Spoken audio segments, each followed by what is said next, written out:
안녕하세요. 복리로 왕이 되고 싶은 복리왕 닥터우입니다. 일단 이번 주 장 마감 기준으로 제 포트폴리오부터 간단히 말씀드리겠습니다. 제 개별 종목 계좌는 약 119만 달러, 원화로는 약 17.5억 원 정도입니다. 지난 한 주 미국 증시는 그야말로 드라마틱한 한 주였습니다. 주 초반엔 기술주 폭락으로 가슴 철렁하게 하더니 결국 다우지수가 사상 처음으로 5만 포인트를 돌파하며 화려하게 마무리했습니다. 한 주간 어떤 일이 있었는지 핵심만 콕콕 집어 정리해 드릴게요.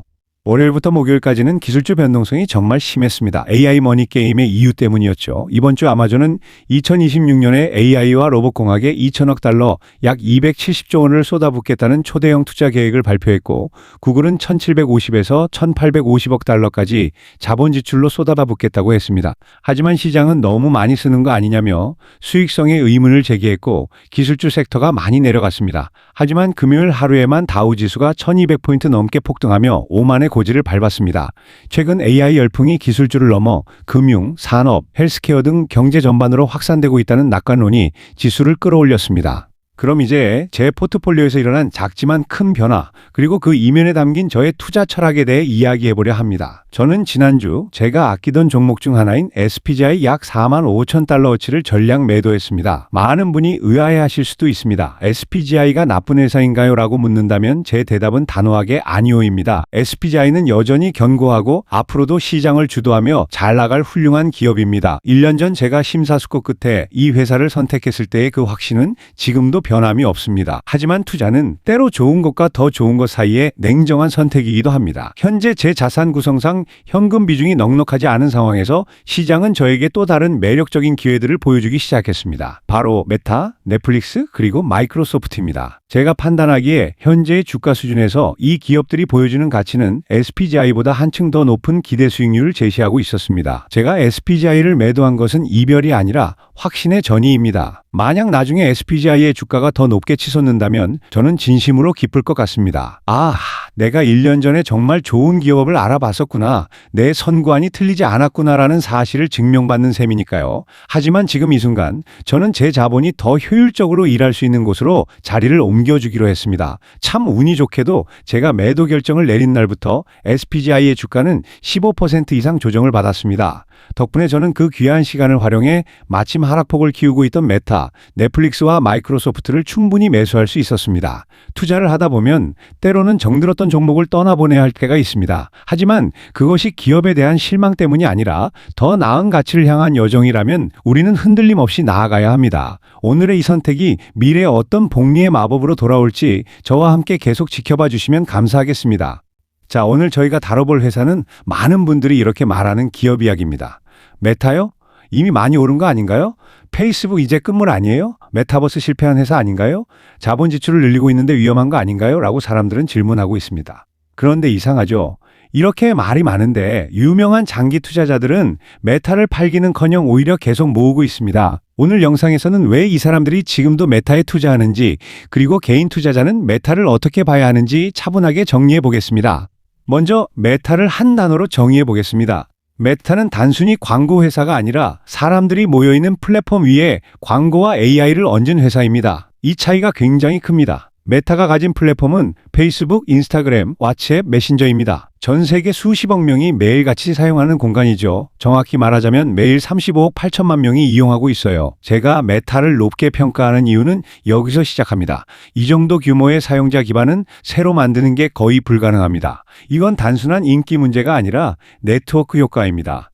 사람이 있는 곳에 사람이 더 모이고 광고주는 결국 그곳으로 갈 수밖에 없습니다. 그래서 메타는 경기가 나빠져도 플랫폼 하나의 유행이 바뀌어도 쉽게 무너지지 않습니다. 그 다음으로 중요한 건 광고와 AI의 결합입니다. 제가 메타를 계속 사는 가장 큰 이유가 바로 이 부분입니다.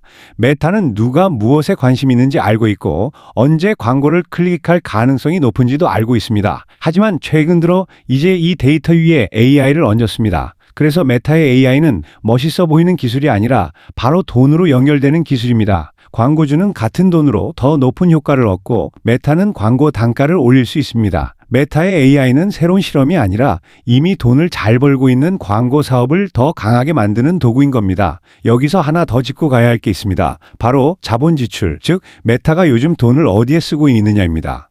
요즘 메타를 보면 자본 지출이 계속 늘고 있습니다. 이걸 보고 불안해 하시는 분들도 많습니다. 이제 돈을 너무 많이 쓰는 거 아니에요? 또 메타버스처럼 되는 거 아니에요? 라고 많이들 생각하고 있습니다. 그런데 전 이걸 좀 다르게 봅니다. 메타의 자본 지출은 낭비가 아니라 미래 수익을 위한 인프라 투자입니다. 메타는 지금 AI 학습을 위한 데이터 센터, 자체 칩, 서버 인프라에 돈을 쓰고 있습니다. 이건 단기적으로는 비용이지만 장기적으로는 광고 효율을 남들보다 훨씬 빠르게 끌어올릴 수 있는 기반입니다. 이미 유저항 매출 지표가 상승하는 걸 보실 수 있는데 AI 덕분입니다. 중요한 건 바로 이겁니다. AI 경쟁에서 진짜 격차는 모델 하나가 아니라 인프라에서 벌어집니다. 돈을 벌고 있는 회사만이 이 정도 자본 지출을 지속할 수 있습니다. 메타는 광고로 벌어들인 현금을 다시 AI 인프라에 재투자하고 그 AI로 광고 효율을 더 높이고 다시 더 많은 현금을 벌어들이는 구조를 만들고 있습니다. 이게 바로 복리가 굴러가기 시작한 구조입니다. 그래서 늘어나는 자본 지출은 위험 신호가 아니라 메타가 다음 단계로 가고 있다는 신호로 볼 수 있습니다. 다시 돌아와서 이제 메타버스 이야기를 해보겠습니다. 많은 분들이 메타버스 실패 아니냐고 말합니다. 하지만 투자자들은 이걸 오히려 긍정적으로 봅니다. 메타는 잘못된 방향에서 빠르게 방향을 틀었습니다. 과도했던 메타버스 투자는 줄이고 비용 구조를 정리하고 핵심 역량을 다시 AI와 광고로 가져왔습니다. 장기 투자들이 좋아하는 회사의 특징이 있죠. 틀렸을 때 고집을 버릴 수 있는 회사. 메타는 그걸 보여줬습니다. 마크 주커버그가 진짜 유능한 CEO라는 걸 보여주는 계기였죠. 이제 개인 투자자에게 정말 중요한 이야기를 해보겠습니다. 메타는 지금 엄청난 매출이 다시 엄청 빠른 속도로 늘고 있습니다.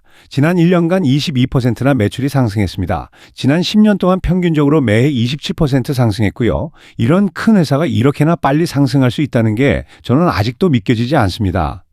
그리고 이 많은 매출은 결국 더 큰 잉여 현금 흐름을 만들고 있습니다.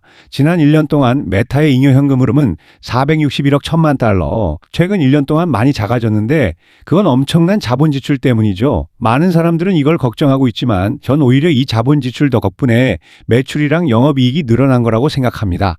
메타는 이제 엄청난 돈을 벌어들이기 때문에 자사주 매입하고 2024년 초부터 배당도 시작했습니다. 즉 메타는 성장을 위해 투자도 하면서 동시에 주주 환원도 하는 아주 드문 단계에 들어섰습니다.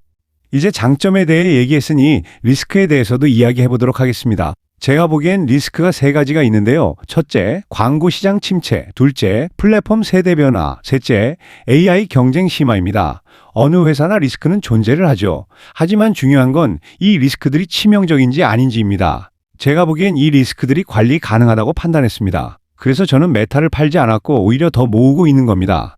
자, 마지막으로 정리해 보겠습니다. 메타는 무너질 수 없는 사용자 기반을 갖고 있고 광고와 AI라는 강력한 수익 구조를 가지고 있으며 늘어나는 자본 지출을 통해 미래 경쟁력을 더 단단히 만들고 있습니다. 그리고 그 결과로 현금 흐름을 주주에게 돌려주기 시작했습니다.